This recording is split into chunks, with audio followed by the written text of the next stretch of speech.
alta de desarrollo de la pandemia y el órgano judicial ha controlado la actividad del Tribunal Supremo Electoral porque ponía en riesgo el derecho a la salud y la vida. Empiezo con esto porque precisamente los temas que vamos a tocar tienen que ver esencialmente con el rol del juez penal dentro del proceso de orden acusatorio. Ese rol se ha ido distorsionando, desdibujando a lo largo del desarrollo de la aplicación plena del Código de Procedimiento Penal por una serie de factores que algunos los vamos a tocar, pero que siempre es bueno tener en cuenta el escenario y los actores del escenario en el que el operador de justicia penal se desenvuelve para ejercer su rol al interior de una causa criminal. Quiero introducir también el tema para una mejor comprensión de los propósitos de esta temática que vamos a tocar, haciendo una referencia de antecedentes del Código y el sistema procesal penal boliviano. En 1972 se publica un código de procedimiento penal en un gobierno de facto, que era del general Hugo Banzer Suárez, y mal se le atribuye a que este periodo de gobierno en su inicio tuvo la capacidad y la voluntad de reformar la justicia penal. Ya Bolivia trabajaba varios años con expertos nacionales e internacionales una reforma al Código de Procederes de Santa Cruz.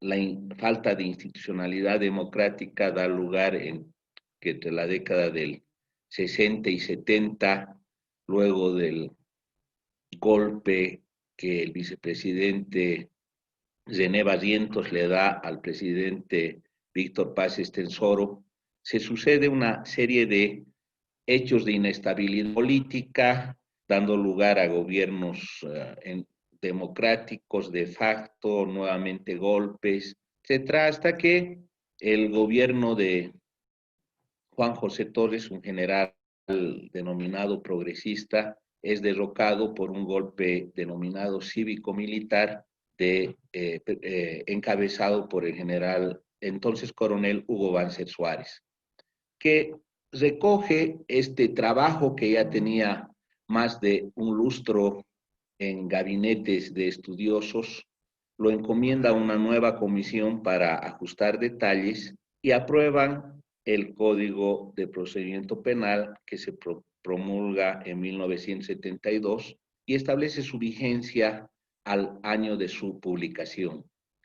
Este código, promulgado a través de un decreto ley, establecía en la exposición de motivos que se mantenía inalterable del proyecto de la primera comisión redactora que la justicia penal en Bolivia es lenta, es inaccesible y no responde a las exigencias de un debido proceso y limita excesivamente la defensa y hace un uso excesivo de la prisión preventiva, y en ese tiempo se criticaba ya la sobrepoblación de las cárceles.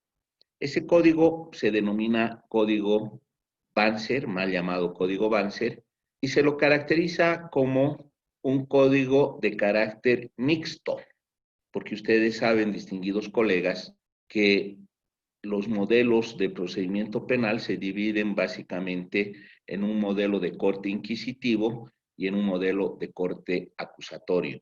El modelo de corte inquisitivo pone como eje central de la actividad del proceso al juez, que es tanto investigador como acusador durante la etapa del sumario.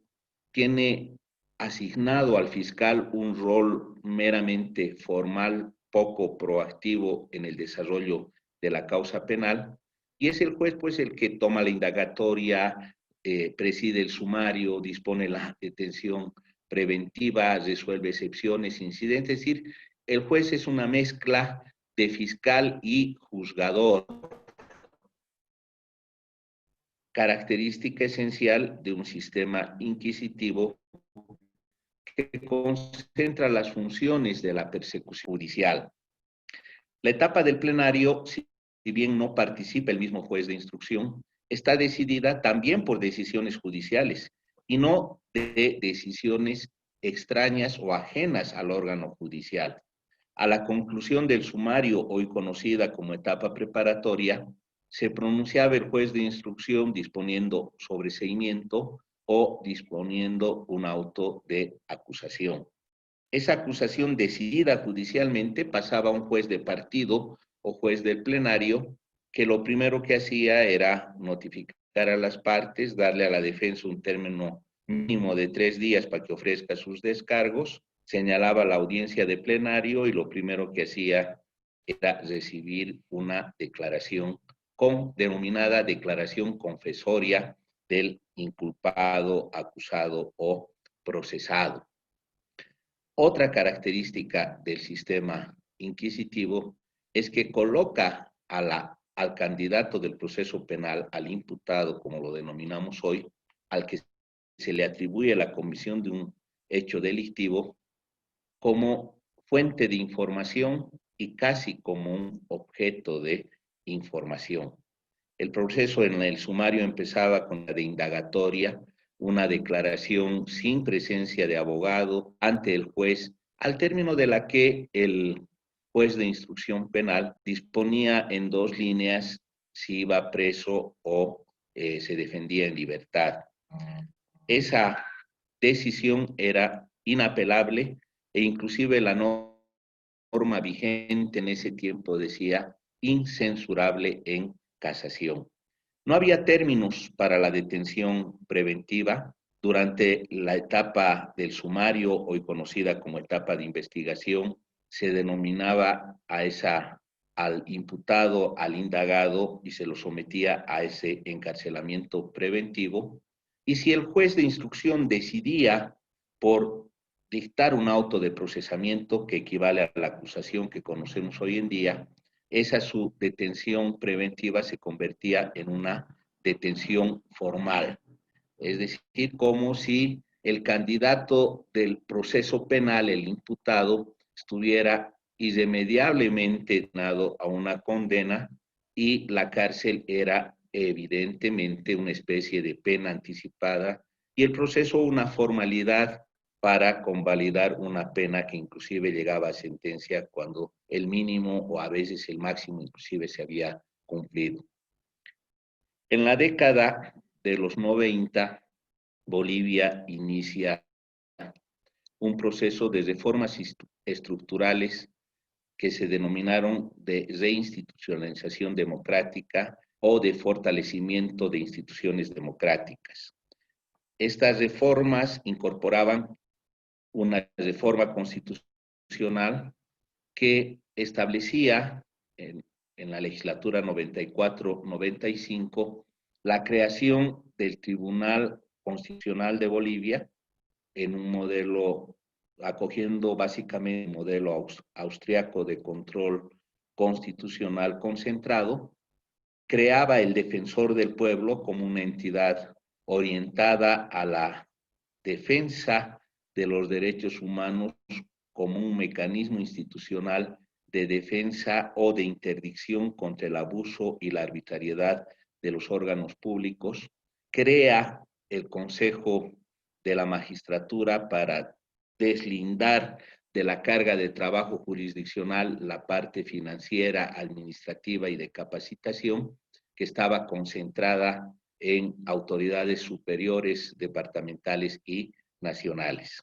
En ese escenario, también en América Latina, se van promoviendo reformas a sistemas judiciales, siendo las más relevantes reformas al sistema de enjuiciamiento penal, en la que se acoge como mentalidad, como norte orientador de esas reformas, la necesidad de instalar un proceso penal de orden claramente acusatorio.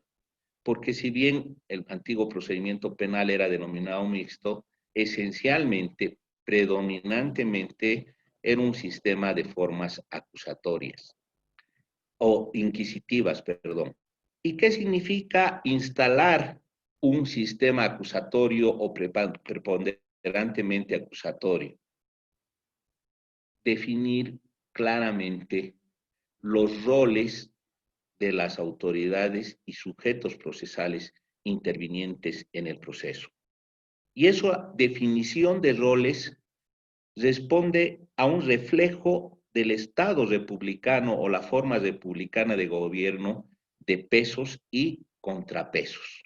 Lo que significa que no deben reunirse en un solo órgano de la persecución penal facultades de acusación y decisión, sino que estas facultades deben estar desconcentradas.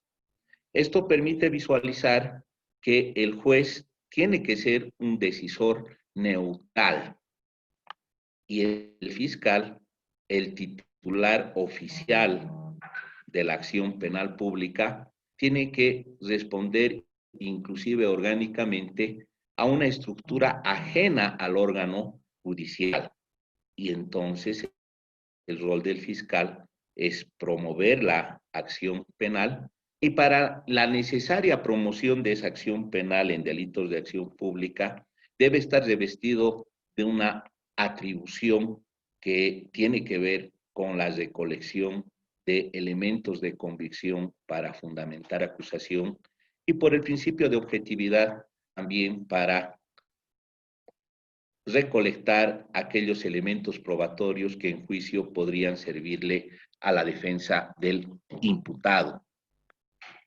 Diferenciada la función fiscal de la función jurisdiccional, el juego de roles que establece un sistema acusatorio coloca al imputado no frente al juez, sino bajo la tutela del juez y su opositor natural, su contendiente procesal, su parte contraria, es el fiscal.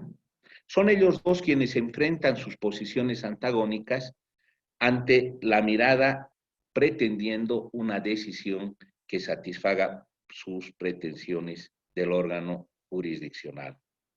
Se trata de desinstalar al imputado como el centro de la indagación y ya desaparecen los términos que se utilizaban antes de declaración indagatoria en etapa sumaria, declaración confesoria en etapa de plenario o juicio, y simplemente se denomina declaración del imputado. Para que este sistema funcione, si la base está en reproducir la característica esencial del sistema republicano de gobierno, de división de poderes, de control de poderes, el objetivo no podía ser otro que el instalar un proceso que persiga no solo una persecución eficaz, sino una persecución que no violente derechos y garantías. Y acá podemos asumir el preámbulo de los temas que vamos a tocar. ¿Cómo se ejercen los derechos y la garantía? A través de la defensa.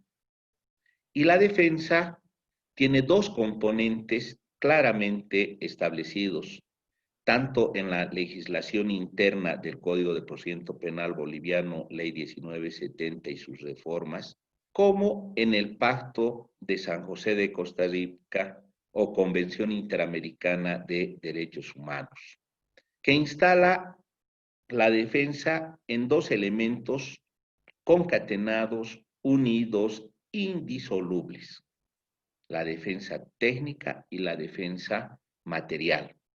La defensa material es la que el imputado puede ejercer por sí mismo en actos de producción de prueba, en su declaración, en el desarrollo del juicio, inclusive con el derecho, según estándares internacionales del ejercicio de la defensa material, no solamente aclarando e interviniendo en el proceso, en la producción probatoria, sino también inclusive interrogando a los propios testigos o peritos.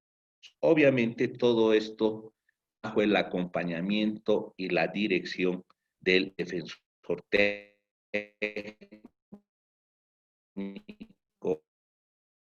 el letrado, abogado profesional. En Bolivia como es irrenunciable. A diferencia de otros países en los que el sistema es más dispositivo de partes, donde inclusive una persona que no es abogada, pero que está sindicada de la comisión de un delito, puede renunciar a la defensa técnica indistintamente de su alta o baja formación académica, que no sea la de derecho o aún siendo de derecho, puede ejercer su propia defensa y prescindir de una defensa técnica. En Bolivia y en la mayoría de los países de la región, la defensa técnica es indisponible. Esto significa que una persona ni siquiera puede renunciar al defensor técnico, al abogado defensor. Y el abogado defensor está revestido, obviamente, de una serie de garantías del ejercicio de la defensa. El secreto profesional opera tanto como un derecho del cliente, como una obligación del abogado, pero también como un derecho del abogado. Un derecho del abogado que le permite en libertad de conciencia, de elección, de decisión, asumir o no alguna causa y obviamente no revelar los datos que le comenta, le transmite el cliente o potencial cliente. El derecho a la defensa técnica importa el acompañamiento, inclusive físico, presencial, del abogado defensor en las actuaciones del proceso penal donde rige el principio de inmediación, que en su nota cúspide y característica se instala en la audiencia de juicio oral, pero también en la etapa preparatoria hay actos en los que necesariamente el imputado, bajo sanción de nulidad, debe estar asistido de un técnico. El primero y más conocido es obviamente el de la declaración ante el fiscal. Declaración que tiene un protocolo de advertencias, de citaciones previas y de desarrollo, pero también hay otros actos de investigación o otros actos durante la etapa preparatoria que exigen que el acto se desarrolle con presencia del imputado y de su abogado defensor. Por ejemplo, la inspección y la reconstrucción de los hechos. Esto significa que para una reconstrucción, una audiencia de ese tipo, el imputado tiene que ser nuevamente advertido con el protocolo de advertencias de toma de declaración para que decida si va a participar o no y tiene que estar necesariamente acompañado de un abogado. Regularmente, las notificaciones, el 90% de los casos se practican a la oficina del abogado o domicilio procesal. Hoy se está imponiendo con más fuerza las notificaciones a través de medios telemáticos, de WhatsApp, etcétera, pero no todas se hacen al imputado, solo aquellas que son establecidas por el artículo 163 del Código de Procedimiento Penal, que es la imputación, la acusación, las resoluciones definitivas, etcétera. El resto de las actuaciones que hacen al desarrollo del acto procesal se las comunica al abogado defensor, que tiene obviamente la responsabilidad de hacer saber a su cliente para tomar las decisiones adecuadas que respondan a la estrategia de la defensa. Notarán ustedes que nuestro tema tiene un énfasis imprescindible en la actividad de defensa. ¿Por qué? Porque los temas que vamos a desarrollar hoy son excepciones e incidentes. Si bien todas las partes tienen derecho a plantear excepciones e incidentes, realmente es muy poco frecuente que la fiscalía o la víctima quien acude a estos mecanismos. Y esa defensa técnica debe responder necesariamente, además de un planteamiento estratégico, a un planteamiento esquemático de lo que corresponde hacer en dos grandes esferas, como ustedes saben. Una es la defensa de fondo, la desacreditación de los hechos que se le atribuye al imputado o la y demostración de una coartada. Y la otra es una defensa mucho más técnica y de carácter procesal y estrictamente jurídico. En el primer caso estamos hablando de una defensa de fondo respecto de la sospecha o atribución de hechos delictivos. Estamos hablando de si participó o no, si el hecho existió o no, si podía estar o no en el lugar, o que se confundió su participación en un grado menor de participación o criminal, o definitivamente estuvo en el lugar en el momento equivocado y se confundió al imputado con otra persona. Estamos hablando de los hechos, historia fáctica que tiene características delictivas, objeto del proceso penal. Esa es una defensa de fondo que se la diseña estratégicamente a través de una herramienta que en la región denominamos teoría del caso, un poco más hacia el norte se llama estrategia del caso, elementos. La construcción de una narración y si estamos en defensa, la destrucción de esa narración que contiene elementos de atribución delictiva y de participación del imputado, contiene elementos de la dogmática jurídica o del derecho penal y sus principios aplicable al caso concreto y el vínculo entre la narración y la aplicación o inaplicación del derecho, la contradicción o negación de los de la narración y la aplicación que se pretende del derecho no es otro que lo que se conoce como actividad probatoria basada en una teoría probatoria. Esa es defensa de fondo, que se aplica desde el primer acto del proceso inclusive, esencialmente se desarrolla, se desenvuelve con mayor nitidez en la etapa de juicio oral. Y la otra parte de la defensa, que denominamos defensa técnica o procesal, tiene que ver con los temas que hoy vamos a abordar, que son los relativos al planteamiento de excepciones e incidentes. Normalmente se acumula bajo ese paraguas común de excepciones e incidentes dos tipos de instituciones que tienen características y particularidades propias. Pero ¿por qué se las vincula normalmente en el enfoque académico y en el enfoque de planificación y ejecución de una defensa, normalmente bajo este único título de excepciones e incidentes?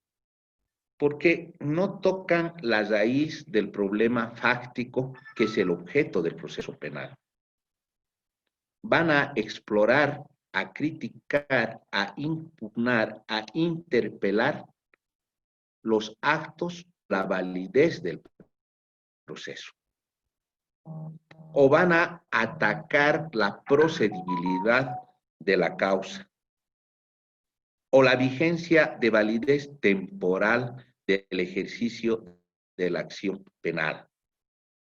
Claro que importa el hecho porque el hecho va a tener una calificación provisional que va a marcar los hitos de el catálogo de los delitos que por su gravedad de pena tienen tiempos diferenciados de prescripción de la acción penal, sirven para eso, pero también tenemos que tener presente que una defensa que explore incidentes y excepciones no está orientada a destruir la atribución fáctica delictiva en sí, sino a destruir el proceso o la actividad del desarrollo del proceso desplegada hasta el momento en que decidimos interponer el incidente o la excepción. ¿Por qué se las tramita por igual, pues las considera por igual? por un tema tanto del desarrollo doctrinal como de la jurisprudencia. Y acá quiero tocar un ejemplo jurisprudencial muy contundente que emerge de la vigencia de la ley de descongestionamiento al sistema de 30 de octubre del año 2014, que modifica el planteamiento, establece condiciones temporales inclusive del planteamiento de excepciones. Y esta ley solamente se refería que las excepciones podrán plantearse dentro de los 10 días de iniciada la investigación y dejaba una especie de fecha abierta para los incidentes. Es la jurisprudencia del Tribunal Constitucional quien dice los 10 días rige tanto para la excepción como para el incidente. La diferencia del incidente es que los 10 días, el incidente de nulidad, los 10 días se computan a partir de la verificación en el proceso del acto defectuoso. Si uno excede en el planteamiento de ese término de 10 días, precluye el derecho y el defecto se convalida. Entonces, el desarrollo jurisprudencial del Tribunal Constitucional acoge el criterio tanto procedimental como de limitaciones temporales a excepciones e incidentes. El otro, en un solo bloque de análisis, aunque se lo podría diferenciar si tuviéramos más tiempo en acápites diferentes, desde el punto de vista de la teoría y desde el punto de vista de la academia. El otro elemento tiene que ver con que el Código de Procedimiento Penal original, contenido en la Ley 1970, antes de las reformas del inflacionismo penal del que ha sido víctima, establecía en el artículo 403 que resoluciones son impugnables vía apelación incidental. Estaban las medidas cautelares, la suspensión condicional del proceso, etcétera, y las excepciones. No mencionaba los incidentes. Entonces, por un defecto de redacción normativa, parecía que las resoluciones de incidentes no tenían previsto un medio de impugnación. Y otra vez, el antiguo Tribunal Constitucional genera orientación a través de jurisprudencia vinculante y dice, los incidentes son equiparables a las excepciones en cuanto a el medio de impugnación. Y las formas y condiciones de impugnar una resolución que resuelve incidentes es la de apelación incidental del artículo 403, aunque el catálogo que establece el artículo 403 del Código de Procedimiento Penal de forma específica no establezca la palabra incidente. Así, encontramos en la parte procesal y en el desarrollo jurisprudencial sobre estos temas una similitud en lo que hace a la actividad de planteamiento, sustanciación y resolución de excepciones e incidentes.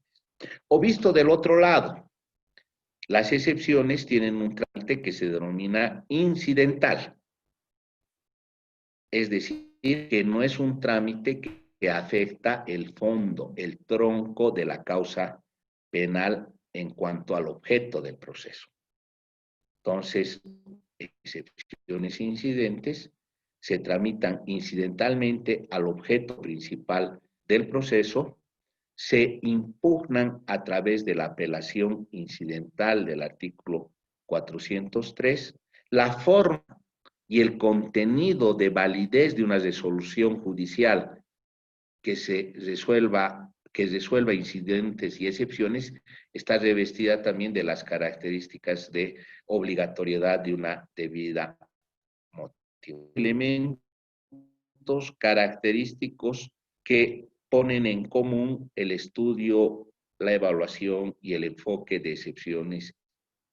Sin embargo, de estas similitudes es preciso tener en cuenta las diferencias sustanciales a la hora de decidir si estamos frente a la posibilidad de generar una excepción o un incidente o la necesidad de responder el planteamiento de una excepción e incidente. Al respecto, sugiero la lectura del autor Bowlby, que con mucha claridad diferencia y cataloga lo que son las excepciones penales. Y siguiendo el criterio general de la teoría del proceso, clasificamos esencialmente las excepciones procesales penales en dos grandes grupos que ustedes conocen: aquellas excepciones extintivas y las excepciones dilatorias. Como su nombre lo indica, las excepciones extintivas tienen por finalidad, por objeto y por vocación poner fin al procesamiento penal. La más característica de las excepciones extintivas, obviamente, es la prescripción de la acción penal. Las excepciones dilatorias no liquidan el proceso, no extinguen la acción. Buscan o reencauzar el procedimiento o que se cumpla un requisito de procedibilidad o paralizar el proceso en tanto no se cumpla ese requisito de procedibilidad de la causa. El ejemplo típico de esta excepción es el de la falta de acción. Aunque se la declare procedente, no va a extinguir el proceso penal, sino va a extrañar la ausencia de un requisito de procedibilidad de la causa. Otra excepción dilatoria es la generada por las cuestiones de litispendencia que se tramitan vía declinatoria o inhibitoria, que puede ser entre jueces de la misma materia o entre jueces de distinta materia, que tampoco van a extinguir la acción penal. Sin embargo, hay algún caso en el que el elemento central del planteamiento da lugar a que en algún caso sea excepción distintiva o excepción dilatoria. Ese es el caso, por ejemplo, de la violación en el proceso de la persecución penal múltiple, garantía también conocida como ne bis in idem o no bis in idem, que es la prohibición de ir por el mismo objeto y causa a la misma persona. ¿Por qué digo que la base del planteamiento de protección de esta garantía puede acabar en la definición del tipo de excepción que vamos a plantear? Si el no bis in idem está vinculado a la existencia de un proceso penal por el mismo objeto contra la misma persona que ya ha adquirido sentencia condenatoria ejecutoriada, estamos frente a la cosa juzgada. Y esa cosa juzgada va a plantearse como una excepción extintiva del nuevo proceso. Va a liquidar el nuevo proceso. Pero si contra el mismo imputado por los mismos hechos, también en materia penal, además del proceso 1, se le abre un otro u otros procesos de esas características y que no ha adquirido en ninguno de estos la calidad, alguna de solución, la calidad de cosa juzgada, estamos frente al planteamiento de una cuestión de excepción dilatoria. Va a generar un conflicto de competencias. Vean ustedes cómo la misma garantía del no bis in idem de acuerdo a la base final del primer proceso o su base en trámite, puede generar extinción o un conflicto de competencias. No bastará decir en ninguno de los casos por no bis in idem. Habrá que decir si el no bis in idem va a formar cosa juzgada o el no bis in idem está generando un conflicto de competencias. Se trata, en todo caso, de diferenciar claramente esos dos grandes grupos de excepciones, las dilatorias de las perentorias o las extintivas de las de prosecución procesal. Por otro lado, los incidentes tienen más allá del catálogo que, por ejemplo, nos propone el artículo 308 del Código de Procedimiento Penal y siguientes, para clasificar los tipos de excepciones que reconoce el ordenamiento jurídico penal boliviano. Los incidentes tienen una vocación, un paraguas, una amplitud mucho más extensa y muchas veces de un planteamiento de figuras que se denominan innominadas legalmente. Por ejemplo, el incidente de exclusión probatoria. Si revisamos el Código de Procedimiento Penal, solo en la etapa en que estaba vigente la Ley 007 de mayo de 2010, vigente hasta el 30 de octubre de 2014, se incorpora en la legislación penal procesal el término de exclusión probatoria al instalarse la audiencia conclusiva o conocida en otros sistemas procesales latinoamericanos, etapa intermedia o de control de la acusación, el término de exclusiones probatorias que deberían discutirse en aquella etapa intermedia de control de la acusación o procedimiento conclusivo, como utilizó el término el legislador boliviano de la ley 007/2010. Pero se extirpa nuevamente ese procedimiento conclusivo desde la ley de descongestionamiento y no encontramos una nomenclatura legal del incidente de exclusión probatoria.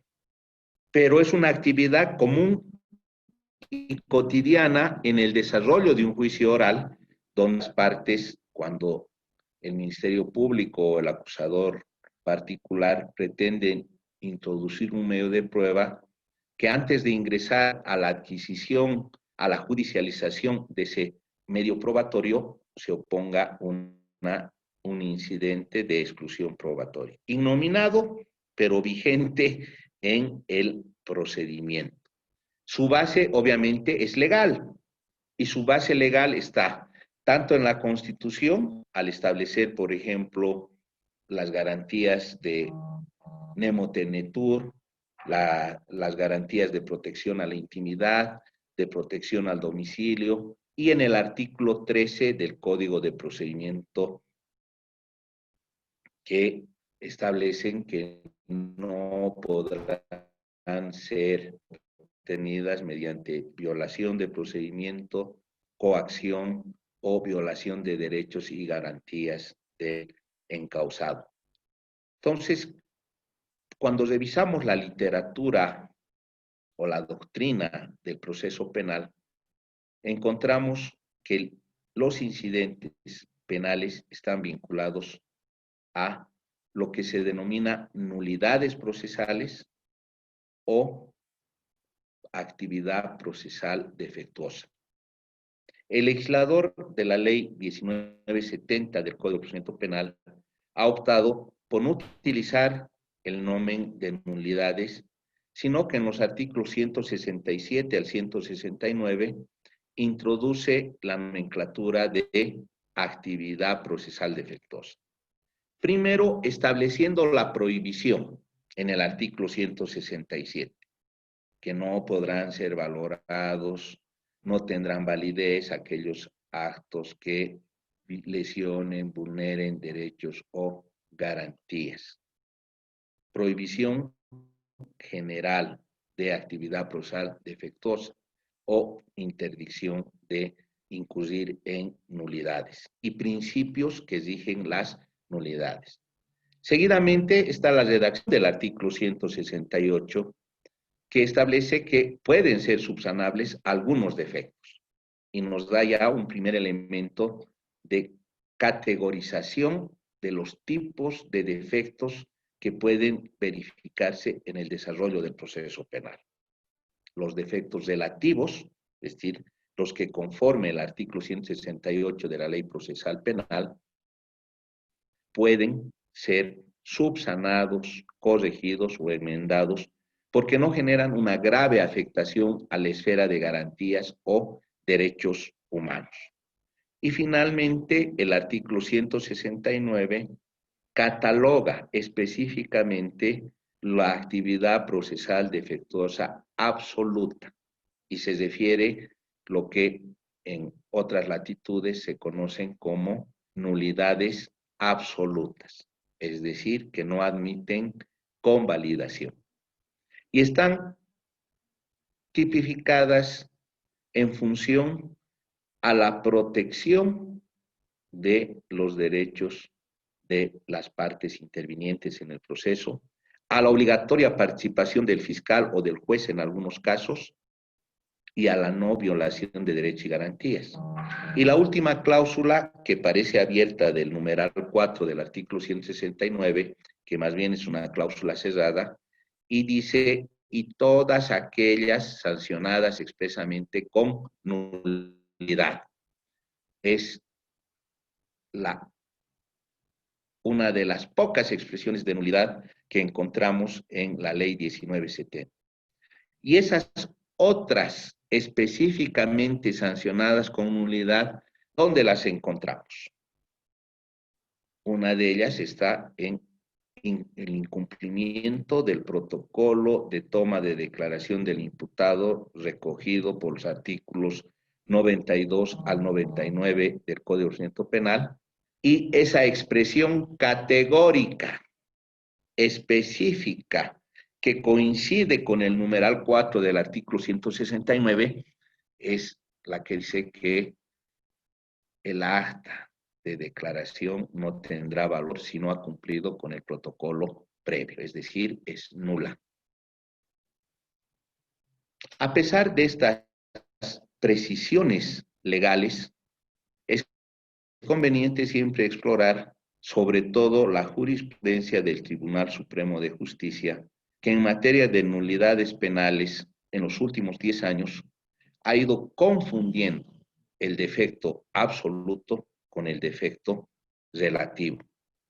Y ha ido confundiendo el defecto absoluto, que es inconvalidable, insalvable, que solamente puede ser sancionado con nulidad, en perjuicio del sistema de derechos y garantías, porque no ha elevado el estándar del defecto relativo a mayores exigencias de cumplimiento de las formalidades que exige la ley procesal penal o la misma Constitución, sino que ha rebajado la intensidad de protección de aquellas nulidades por violación de derechos y garantías al extremo de ponerles casi al mismo plano de relativización del defecto de menor intensidad o nulidad relativa.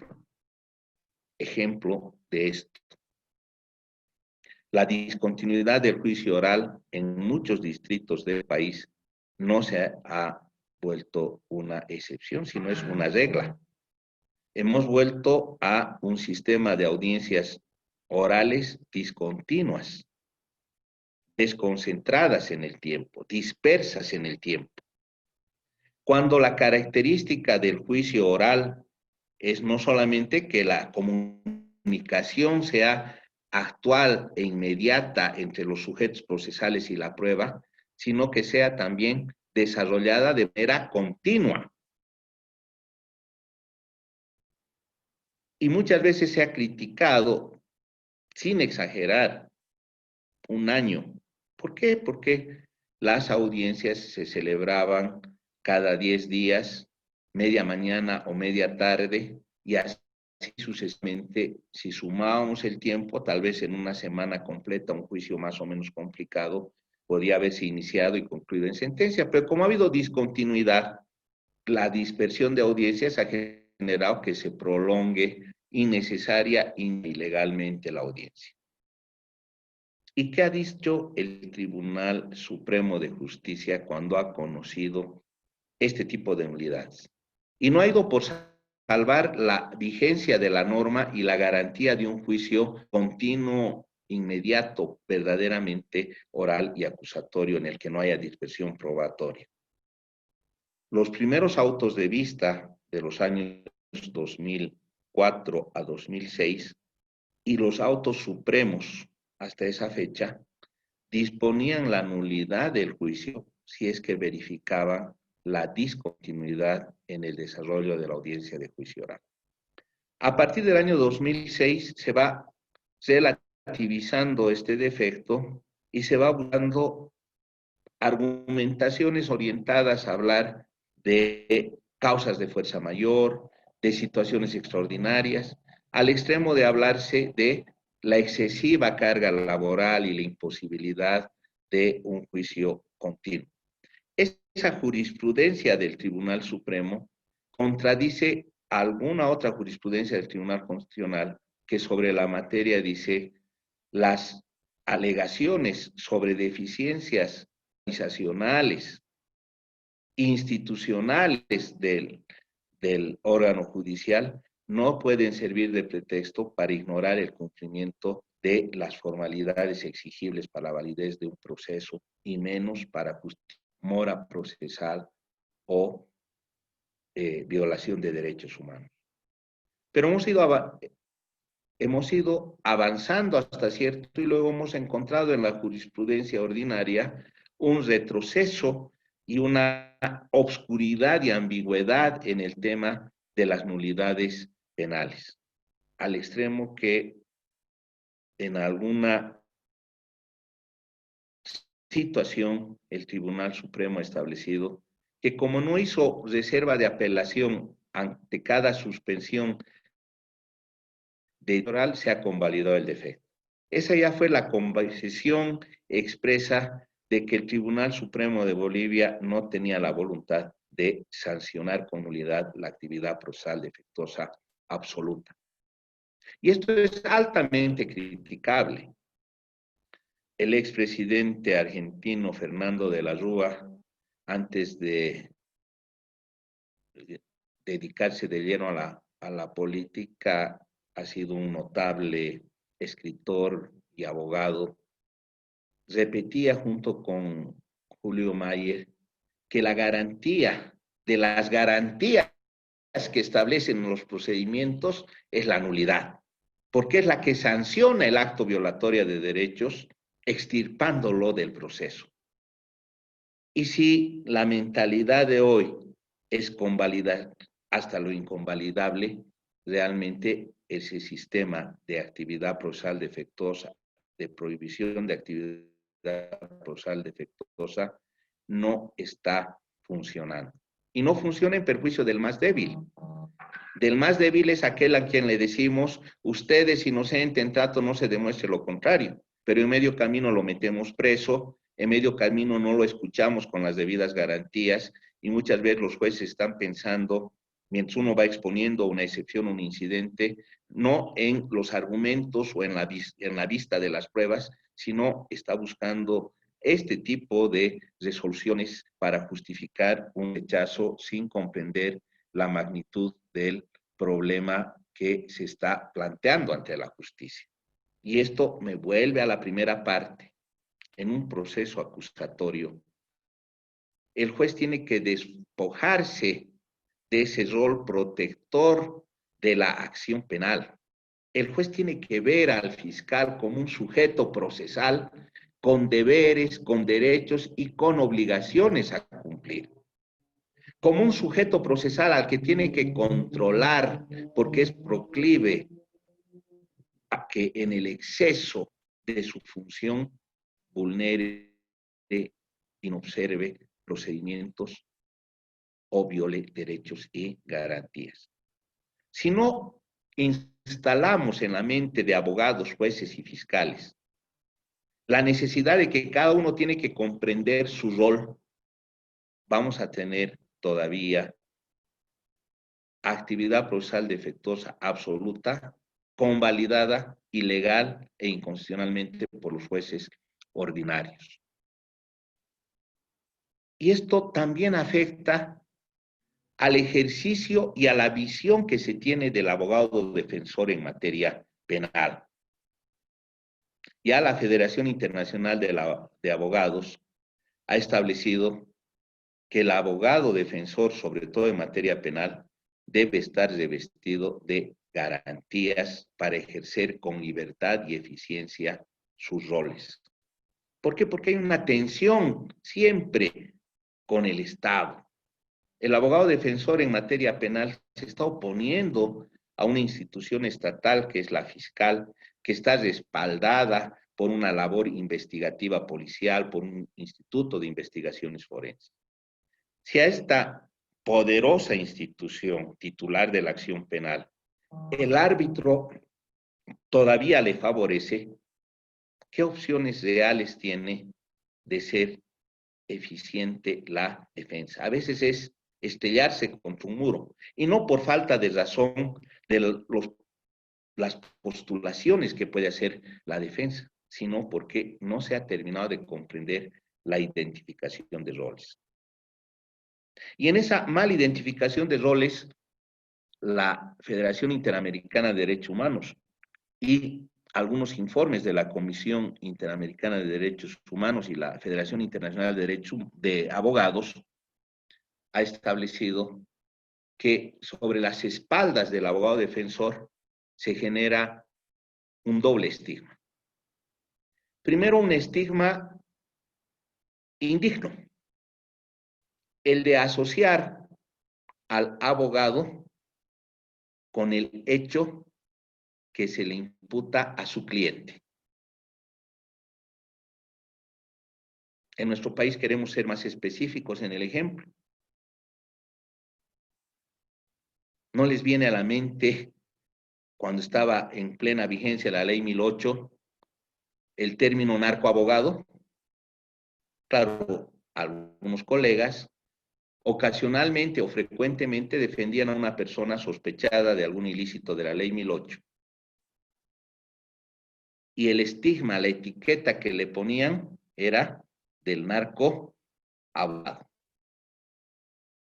Un estigma que daña la dignidad, que daña la imagen. No se puede confundir el rol de la defensa técnica con la actividad que se le imputa al candidato del proceso penal. Frente a este estigma, existe el otro peyorativo de desmerecimiento del solo hecho de plantear excepciones e incidentes. No importa si están bien fundamentadas, si están respaldadas probatoriamente, si son procedibles, si su postulación es legal, es legítima y es corroborable. La primera impresión que tiene un secretario o un juez al recibir y al ver el primer memorial de interposición de excepciones e incidentes es negativo. Es el otro término que es muy común en nuestro medio: un acto de chicanería, un acto de obstrucción. ¿Y por qué podría molestarles si el juez es el árbitro? Si el juez debe ser el neutral, si el juez debe estar alejado de las posiciones y pretensiones de las partes. Porque no hemos terminado de asumir la clara identificación de roles. A un juez se le plantea un problema y el juez no tiene por qué estigmatizar a ninguna de las partes con el problema. Pero claro, como el juez siente que todavía es parte del motor de la persecución penal, que su función no es tanto controlar a la fiscalía, sino validar que el proceso vaya desarrollándose aún a ultranza, hay una distorsión del proceso de corte acusatorio y hay una distorsión del proceso debido con garantías que visualiza la Constitución. Los artículos 115, 116, 117 nos están dando un plan de proceso. Y ese plan de proceso obviamente importa garantía de ser juzgado ante un juez natural e imparcial, de ser oído con amplitud, artículo 8 del Pacto de San José de Costa Rica. ¿Qué amplitud va a haber a veces ante el planteamiento de estas cuestiones incidentales? Y hay un prejuicio respecto del propósito general que se le asigna a estos medios de defensa. Hechas las distinciones entre excepciones, dilatorias y perentorias, la amplia gama de incidentes, volvamos a un tema común de excepciones e incidentes. A su característica esencial y fundamental, que son medios constitucionales, legales y legítimos de ejercicio de la defensa. Si es así, no se debía estigmatizar, prejuiciar este tipo de actividad de defensa por parte de ningún operador de justicia, ni siquiera el fiscal. Porque el fiscal tiene una misión de atropellar, de avanzar, de desarrollar el ejercicio de su acción. Y ese fiscal no va a pretender que su camino sea simple y llano. Para construir justicia penal, a esa actividad fiscal tiene que oponerse una fuerza equilibrada. La oposición de esas dos fuerzas tiene que ser vista por un árbitro neutral, y el que imponga su posición, el que convenza en el planteamiento de sus posiciones, tiene que ser el que gane la causa. Pero no, en esa distorsión de roles, la Fiscalía piensa que tiene un rol superior al ejercicio de la defensa, porque es la lucha contra la delincuencia, porque son funcionarios públicos, porque tienen una misión constitucional. Como si el abogado no tuviera misión constitucional. El abogado tiene la misión constitucional, porque los procesos penales no valen sin presencia del abogado. Y el rol del abogado tiene que ser eficiente, eficaz. Y no estamos hablando de eficiencia y eficacia a ultranza. Obviamente tenemos límites en que no excedamos del abuso de los derechos de la defensa. Como la Fiscalía no tiene que exceder de los límites del ejercicio de sus atribuciones. Y esos límites están para ambas partes en la Constitución. ¿Y quién tiene que controlar que no haya excesos en esos límites? Es el juez. A esto debemos sumar esa falta aún de comprensión de diferencia de roles, una legislación penal que el maestro Luigi Ferrallo denomina derecho penal de emergencia. Y sucesivas reformas al ordenamiento jurídico penal material y al ordenamiento procesal que generan inseguridad, que responden a coyunturas y no a una visión de construcción de sistemas de enjuiciamiento sólidos, coherentes, que otorguen seguridad jurídica, que su práctica no sea en sí un problema.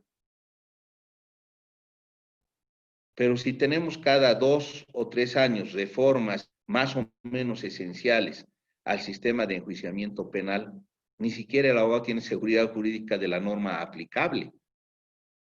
¿Cuántos problemas se han verificado entre el 2010 y la fecha de hoy, en que aquellos casos en los que se debían llevar a audiencia conclusiva, pese a su sustanciación, no se llevaron, o aquellos casos que empezaron con jueces ciudadanos y se anulan los jueces ciudadanos con la ley de descongestionamiento, y todavía hasta el día de hoy han funcionado tribunales con jueces ciudadanos?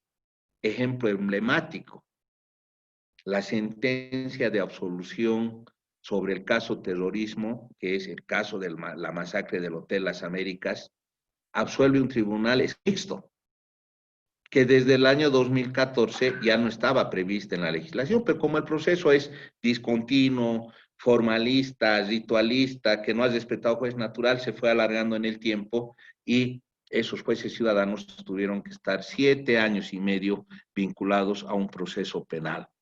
Esa es una distorsión aberrante que reúne todos los peores defectos de la administración de justicia. ¿Y por qué toco estos temas? Porque cuando uno, como abogado,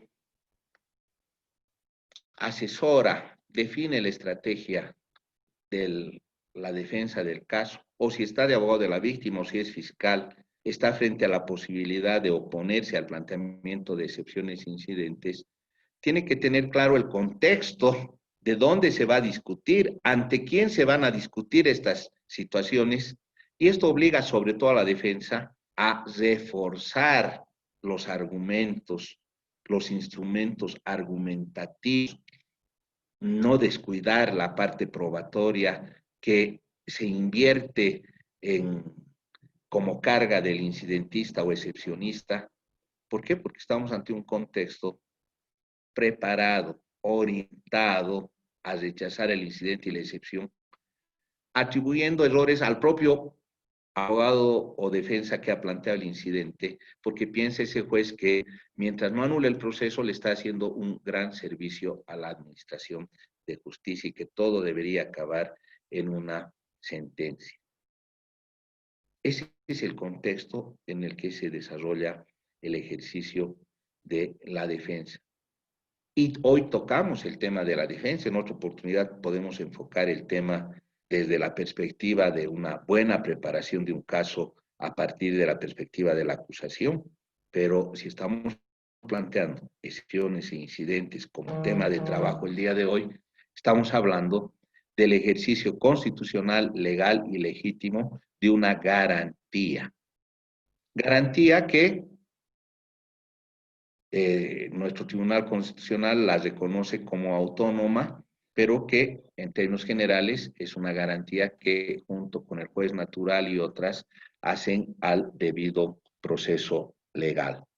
Para una mejor comprensión del tema, después que acabemos esta parte, vamos a tocar algún tema de nulidad y las perspectivas a partir de casos concretos de cómo se han resuelto.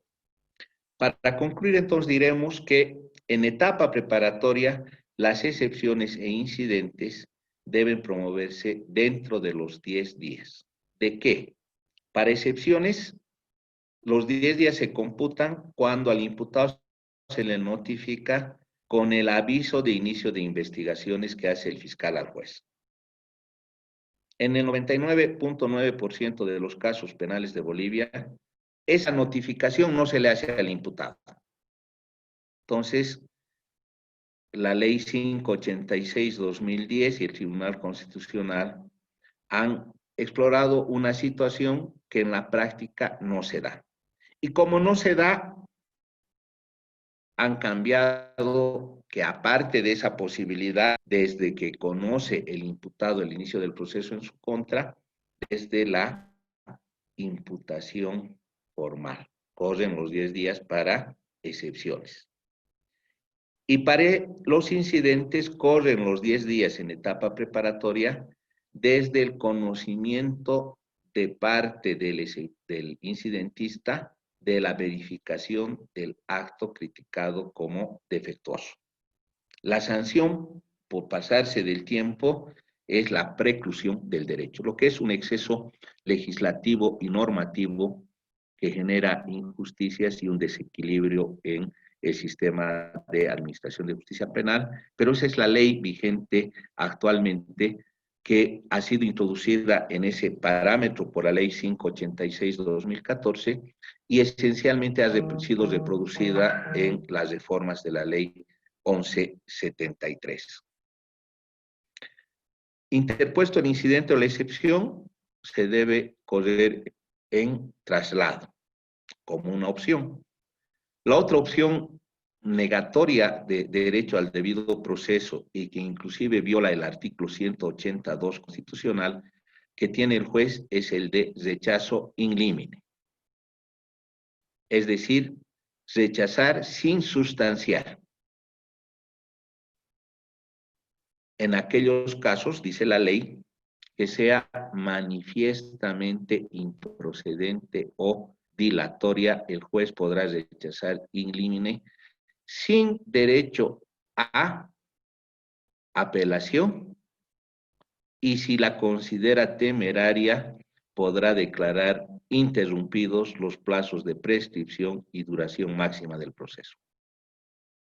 Determinación que se dicta sin que se oiga a las partes, con consecuencias gravísimas. ¿Cuál es el mensaje de esa segunda forma de poder resolver una excepción o incidente rechazándolo in limine? Es desalentar, es evitar, es infundir temor por el alto riesgo que significa de ejercer defensa a través de estos mecanismos. Dudo de la constitucionalidad de esta normativa. Habrá que establecer mecanismos de acciones constitucionales que expulsen este tipo de decisiones del ordenamiento jurídico. Pero mientras no existe ese pronunciamiento, es ley vigente y ley aplicable que faculta a los jueces a rechazar in limine con consecuencias bastante negativas para el que ha planteado la cuestión incidental. No reconoce apelación cuando la Constitución obliga o garantiza el derecho a impugnación en los procesos judiciales. Sin condición de sustraerse del proceso, puede interrumpir los términos de prescripción y duración máxima, puede generar la sanción al abogado y esa sanción puede llegar al extremo de inhabilitarlo para el conocimiento de la defensa en ese caso. Salvo esa decisión que no admite trámite, como su nombre lo dice, es un rechazo límine sobre la marcha, sin sustanciación, está el plazo menos regular y que se ajusta al debido proceso, que es que disposado a las partes contrarias, otorgarles un plazo de 3 días para que respondan, con o sin respuesta, dependiendo si es necesaria una audiencia de producción de prueba o de verificación de hechos, puede resolverse en audiencia o prescindirse de la audiencia. Esa resolución tiene que ser resuelta a través de un auto motivado en etapa preparatoria. Su apelación corresponde al catálogo del artículo 403 vía apelación incidental. El término es de 3 días. Estos términos en días se computan en días hábiles y la interposición obligada es por escrito, fundamentando los agravios que sostienen la crítica impugnatoria de la impugnación. En juicio se reabre la posibilidad de plantear incidentes y excepciones con una modificación introducida por la ley 1173 en audiencia de juicio o durante los actos preparatorios del juicio. Durante los actos preparatorios del juicio, esto es entre la radicatoria de la acusación y el verificativo de la audiencia de juicio, se pueden plantear excepciones e incidentes. O en audiencia, pero ya no en el momento que estaba vigente el año pasado, antes de la ley 1173. Recordarán ustedes que en el procedimiento modificado se instalaba la audiencia de juicio, se exponía, se leía la acusación, se exponía la acusación, se convocaba, en ese momento se preguntaba a las partes si tenían incidentes o excepciones que plantear y una vez resueltas recién se convocaba al imputado y luego se desarrollaba el proceso. Ahora, se traslada al primer momento de instalación del juicio el planteamiento de excepciones e incidentes y luego se prosigue en caso de rechazo de la excepción o incidente con los demás actos del proceso. Ya no hay lectura de acusación, sino la fundamentación oral de la acusación y el resto sigue la misma lógica anterior. ¿Cómo se impugna una resolución de excepciones e incidentes dispuestas en audiencia de juicio? pese al catálogo del artículo 403, como ha sido dispuesto en juicio, por una modulación constitucional, el mecanismo de impugnación no es de la apelación incidental, sino que se debe anunciar en acta una reserva de apelación y con el resultado de la sentencia se tienen que expresar agravios en los términos, en los plazos y conjuntamente el agravio principal de la sentencia en apelación restringida. Hay varias y no tan sutiles modificaciones. La conclusión es que ninguna modificación garantiza el ejercicio de la defensa conforme lo visualiza la Constitución y el Pacto de San José de Costa Rica. Decía, para terminar el tema, acudir a un ejemplo que puede resultar cotidiano para entender el tema de las nulidades, del juego de roles, la clara identificación de funciones. Y tiene que ver, por ejemplo, con cómo impugnamos una imputación formal que viole derechos. Normalmente se plantea un incidente innominado, que es el incidente de nulidad de imputación formal. Y se alude que se ha vulnerado el artículo 169 porque ha violado la garantía del debido proceso en el elemento debida motivación. Y a veces, dentro de esa indebida motivación, existe una violación mucho más grave todavía del sistema de garantías, que es la falta de concreción del hecho, en la que recurrentemente se confunde la calificación jurídica con el relato ordenado, lógico, coherente, histórico y circunstancial del hecho punible que motiva el proceso. La pregunta ¿es posible anular una resolución de imputación formal? Claro que sí. ¿A quién corresponde anular? Al juez de instrucción en lo penal a cargo del control jurisdiccional. ¿Qué es lo que se alega? El artículo 167, prohibición de actividad procesal defectuosa absoluta. Habrá que diferenciar y acreditar que el defecto es de incidencia absoluta y por lo tanto la única solución justa, jurídica, racional posible es la nulidad y obviamente munirse de la jurisprudencia que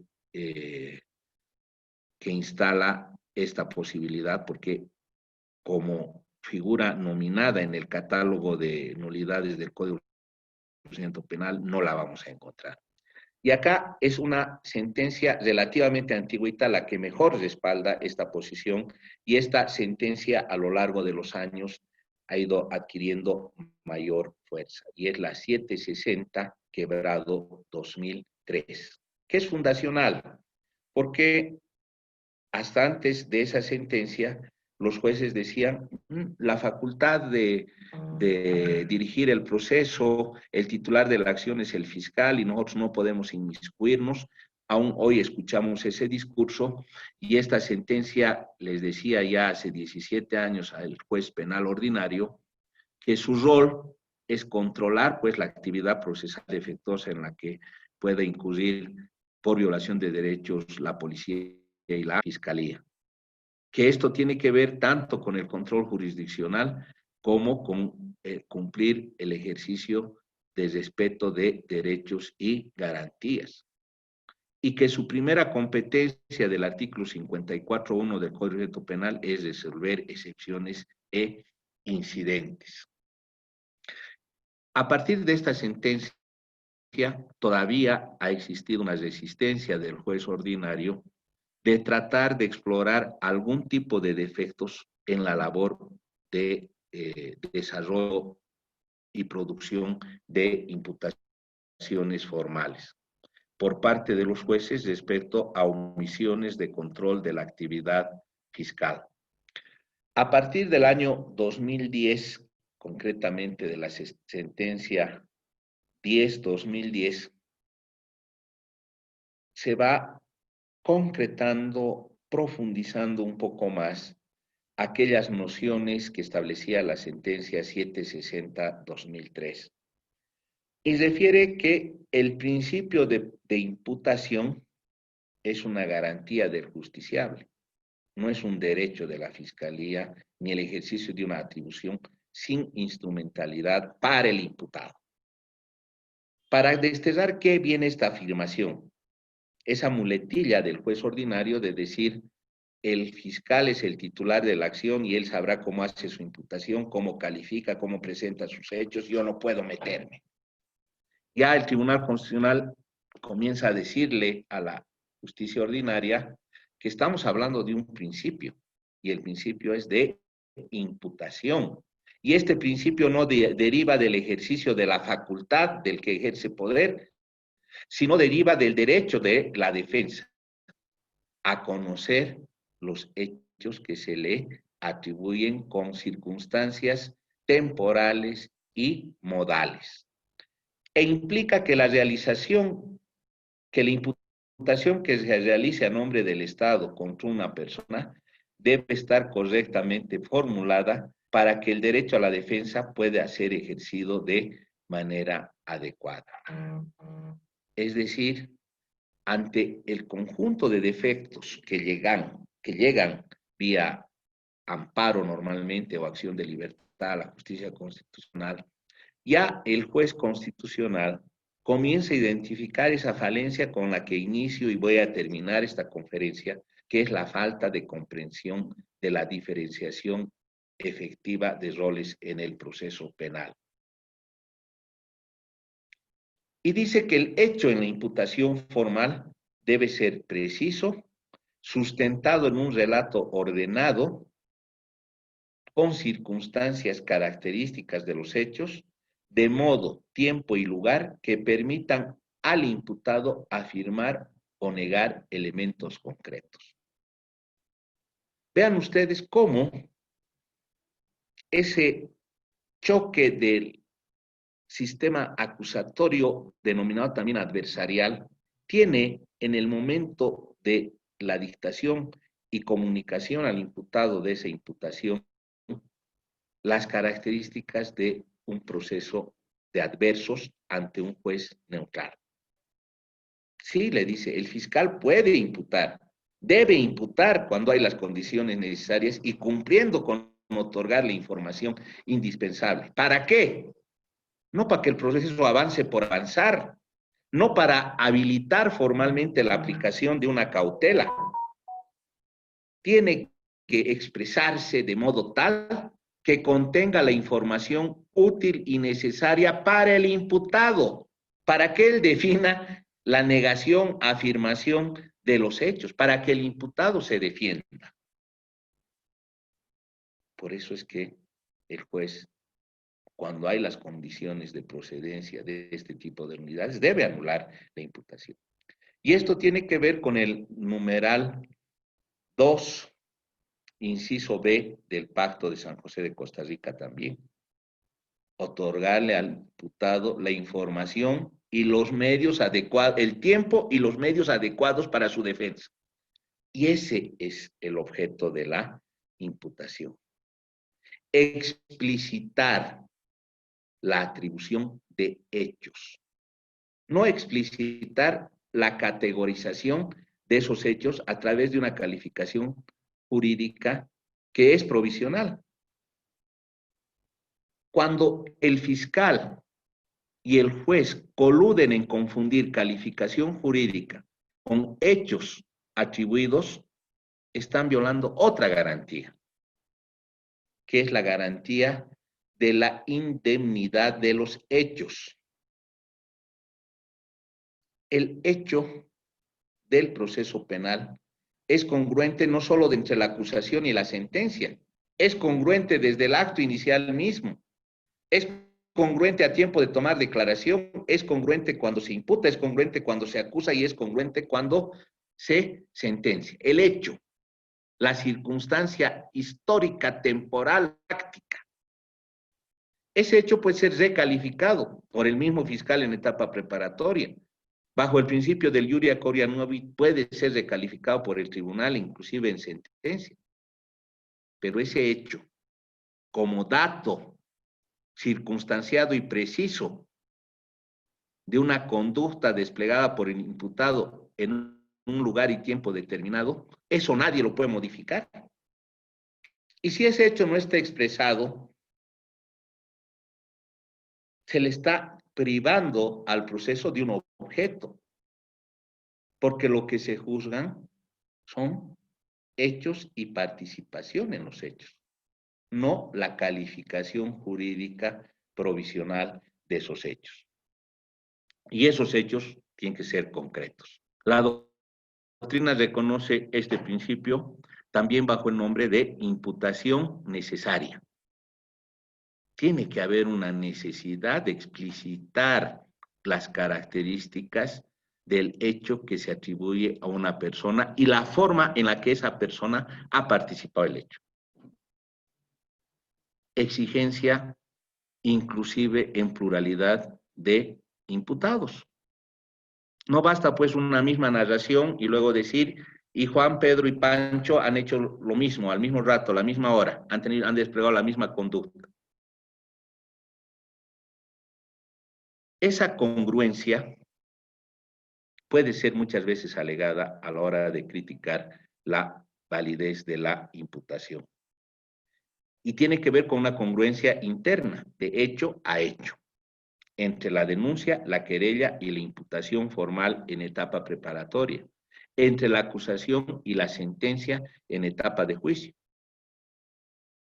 Pero concatenando bajo la luz de la centralidad del juicio oral en el sistema acusatorio, abarca pues todos este conjunto de actos.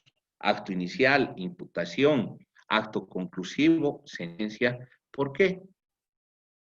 Porque la finalidad de la etapa preparatoria es la preparación del juicio oral. Todo lo que se hace en la etapa preparatoria debe tener un norte, una orientación que sea de utilidad en juicio.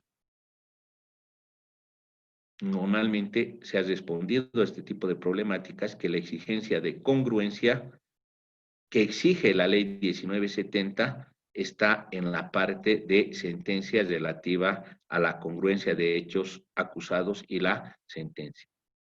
La doctrina y la jurisprudencia han explorado con mayor profundidad este tema y nos hablan de una congruencia desde el inicio mismo del proceso, con una dicción más actualizada, con una terminología más en boga. La sentencia 10-2010 nos habla de la imputación necesaria, pero vuelve a retomar el sentido orientador, fundador de la jurisprudencia contenida en la sentencia 760-2003 de 4 de julio. Porque además de que la imprecisión en los hechos o la ausencia de hechos correctamente implicitados puede significar una violación de un defecto de fundamentación y por lo tanto de la garantía del debido proceso en ese elemento, esta sentencia señala que la falta de fundamentación y cumplimiento de los requisitos previstos en el artículo 302, inciso 3 del Código de Procedimiento Penal, restringe el derecho a la defensa, ya que el procesado en tales circunstancias no puede conocer con certidumbre los hechos que configuran el ilícito que se le imputa y consecuentemente no se le puede preparar su defensa de forma adecuada, amplia e irrestricta. Este problema de negarse la justicia ordinaria a controlar a profundidad y con eficiencia y eficacia la actividad procesal defectuosa de fiscales, se traslada hasta hoy en día, ya hace no mucho, se da origen por este tipo de problemas a la sentencia 347-2016 S1, cuya discusión quiero compartirla con ustedes para una mejor utilización en casos similares que nos permitan mejorar la técnica argumentativa. ¿Cuál es la discusión del caso? Entre otras cosas, el accionante señala que que el tribunal, al anular la resolución del fiscal de materia, habría invadido el ámbito de las atribuciones del Ministerio Público, ente que tendría la libertad o liberalidad para la calificación provisional de los hechos. Actuación que considera fue realizada sin competencia por no estar consignada en el Código de Procedimiento Penal ni en la Ley Orgánica del Ministerio Público, que es un argumento para refutar, sin querer entrar al fondo, el planteamiento de estas cuestiones. No está dominado. ¿Dónde dice que se puede anular la imputación? La decisión. Se advierte que el Tribunal de Alzada se pronunció respecto a la imputación formal de 9 de enero de 2015, identificando incongruencia entre la denuncia y la imputación, es decir, no especificó la participación que hubiera tenido cada imputado en los ilícitos incriminados, tomando en cuenta que suman a 15 los acusados, causando de esta manera indefensión en los demás imputados que actúan ahora como terceros interesados. Al respecto, justifica el Tribunal Constitucional, el artículo 302, inciso 3, con relación al 73 del Código de Procedimiento Penal, establece que la imputación se formalizará mediante resolución fundamentada que deberá contener la descripción del hecho o los hechos que se imputan y su calificación provisional, de donde el Ministerio Público como acusador debe particularizar el hecho cometido por cada imputado, para recién luego calificar o tipificar correctamente el delito y su grado de participación, de modo que estos dos datos sobre estos dos datos puedan asumir defensa sobre los hechos que se le atribuyen. Vean ustedes cómo el problema está vigente hoy en día. Cómo el Tribunal Constitucional se esfuerza en explicarle al juez ordinario y a los operadores de justicia que la dictación de una imputación formal no es un acto formal de prosecución del proceso, sino es un acto sustancial de transmisión de información necesaria para la organización de la defensa. Concluye señalando que el principio de imputación necesaria deriva del derecho a la defensa. Implica que la imputación que realice el Estado debe estar correctamente formulada para el ejercicio adecuado del derecho a la defensa. Y dice de manera clara esta sentencia 347-2016 S1. Si bien el Ministerio Público tiene el monopolio de la acción penal, esta facultad no puede ser discrecional ni arbitraria. Por el contrario, está sometido al ordenamiento jurídico penal. Así, el artículo 279 del Código Penal establece que la Fiscalía actuará bajo el control jurisdiccional, dado que la autoridad judicial para controlar los derechos y garantías constitucionales tiene la plena facultad para ejercer control de los actos del Ministerio Público. Y obviamente concluye disponiendo la nulidad de las resoluciones que convalidaron la imputación formal defectuosa. En sede o en etapa preparatoria, es común que planteemos estas cosas, que estemos frente a estos debates y que se mantengan las respuestas recurrentes sobre el monopolio de la acción penal, confundiendo hechos con calificaciones. Y al haberse extirpado con la Ley 586-2014 la audiencia conclusiva para el control de la acusación, los tribunales de sentencia o los jueces de sentencia son también reacios siquiera a sustanciar un incidente de nulidad de la acusación. Cuando los principios son los mismos, la acusación es una imputación calificada, debía ser mejorada, porque una se dicta al inicio del proceso para profundizar la investigación y la otra es resultado de una investigación.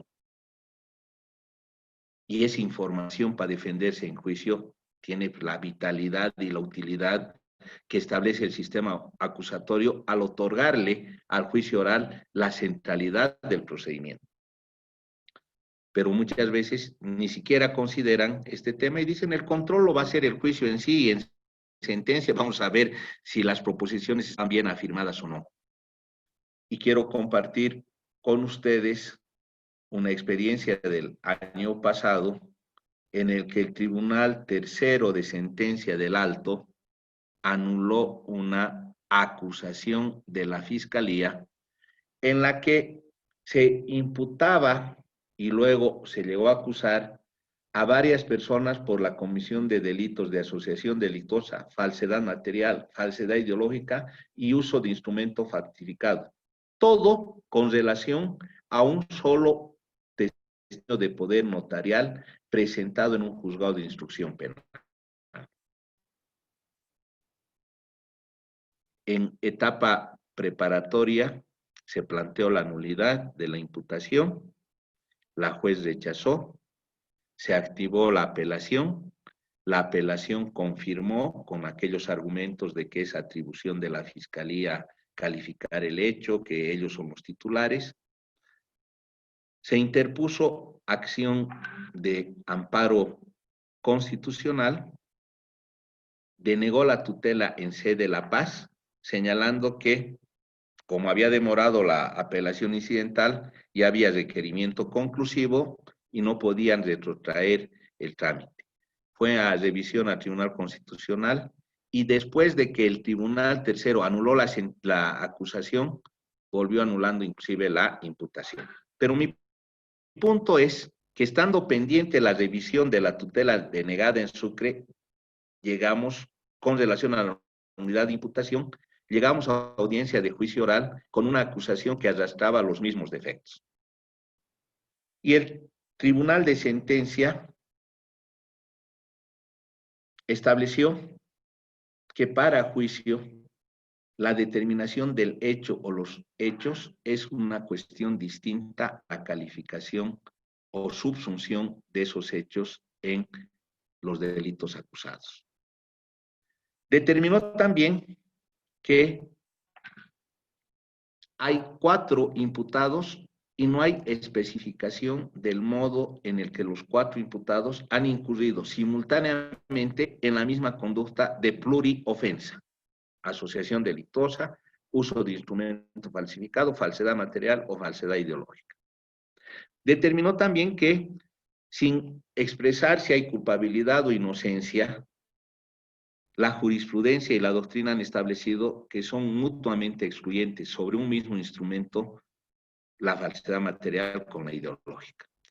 Y que la jurisprudencia del Tribunal Supremo ha establecido que ni siquiera podría acusarse un tipo de falsedad material e ideológica y al mismo tiempo al mismo sujeto el uso del instrumento falsificado. Y en etapa de excepciones e incidentes anuló la acusación.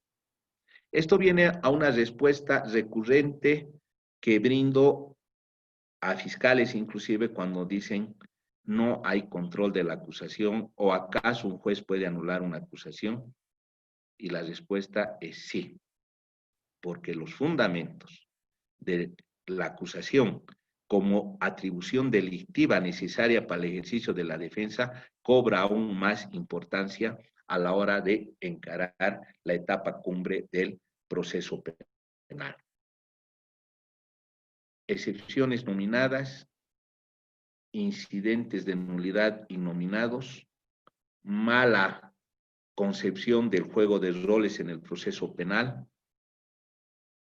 falta de voluntad de controlar con rigurosidad los actos del Ministerio Público, generan que muchas veces la labor de la defensa, por mucha razón que se tenga en la postulación del caso, sea cuesta arriba y uno tenga que prever además las respuestas mnemotécnicas recurrentes de libreto que se tiene sin querer profundizar en el planteamiento de los problemas.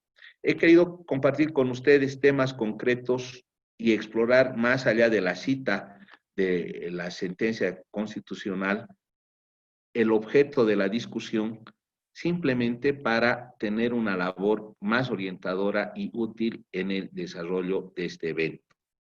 Vamos a continuar con estos temas en la siguiente sesión, pero este es el pantallazo inicial y general para que se comuniquen con el organizador del grupo, puedan ustedes plantear los temas de interés que se deriven de lo que ahora hemos tocado y yo pueda absolverlos en la siguiente sesión. Este es un planteamiento introductorio y general para continuar con este curso. Les agradezco mucho que me hayan dedicado o hayan dedicado a la capacitación su día de la amistad. Es un honor estar con ustedes.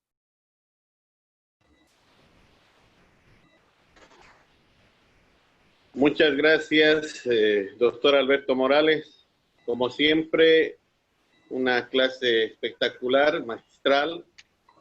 Y podemos ceder la palabra o pasamos directamente al grupo de WhatsApp, ¿verdad? Para poder absorber una pregunta. Como decía, de esto vamos a continuar, para no extender más tiempo y poder ir absorbiendo las preguntas en el grupo de WhatsApp y dejar para la siguiente clase también que los alumnos, las dudas que tengan. Sí, adelante. Sí, yo preferiría que las estructuren a través de un banco de preguntas que se centralicen para que yo pueda enfocar la siguiente actividad en función a las necesidades que necesite que los destinatarios planteen. Entonces, tal vez lo mejor es que las preguntas sean razonadas y luego las ordenamos y la siguiente actividad la programo en función de englobar en la exposición todas esas circunstancias que se plantean. Perfecto, entonces vamos a seguir con la siguiente modalidad y la siguiente metodología. Ustedes me pasan, ya sea en el grupo de Derecho Procesal Penal o si no por privado, todas las interrogantes que tengan y qué actividad más quisieran que desarrolle en la siguiente sala que vamos a tener con el doctor Alberto Morales. Entonces, para esta sala damos las gracias nuevamente, doctor Morales. Felicidades por el Día de la Amistad. Más que todo a nosotros, amigos del alma, me recuerdo su capacitación hoy, a muchos viajes, muchas charlas, muchas cosas que hemos compartido juntos. Mil felicidades en lo personal. Igualmente, hermano. Igualmente.